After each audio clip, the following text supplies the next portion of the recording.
Il convegno di oggi è un momento di presentazione dell'attività che si è sviluppata in questi mesi, nell'ultimo anno in particolare, con l'osservatorio previsto dalla legge 48 per il contrasto alla criminalità organizzata e per la promozione della cultura della legalità. Oggi, attraverso l'intervento di qualificati relatori, avremo uno spaccato di qual è la situazione in Veneto della presenza del fenomeno mafioso e l'obiettivo è quello di portare a conoscenza quali sono queste caratteristiche, perché attraverso la conoscenza si può impostare un lavoro di prevenzione e di contrasto più efficace.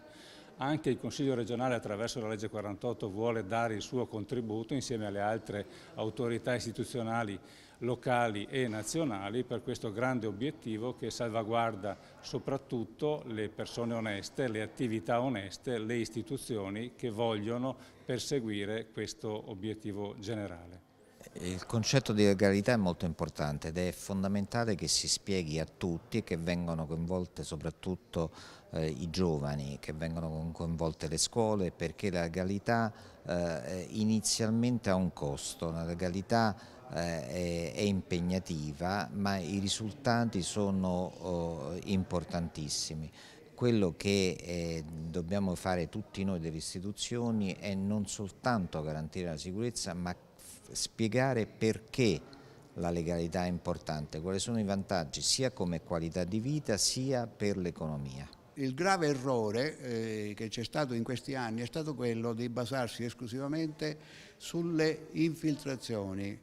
delle organizzazioni mafiose nel territorio veneto. Ma è chiaro che l'infiltrazione è la penetrazione lenta e graduale e continua di un liquido in un corpo solido. Se il corpo solido, il sistema economico, è impermeabile, l'infiltrazione non avviene, non si verifica, il liquido non penetra. Il fatto è che c'è stato un terreno fertile che è stato costituito da quello che si potrebbe definire collaborazionismo con il nemico, nel senso che ci sono stati degli operatori economici veneti che non hanno disdegnato la collaborazione di soggetti mafiosi sia in Veneto che nel sud, soprattutto in Sicilia. Fare cultura della legalità è un fatto assolutamente importante, specialmente da pubblici amministratori. Dobbiamo farlo in ogni occasione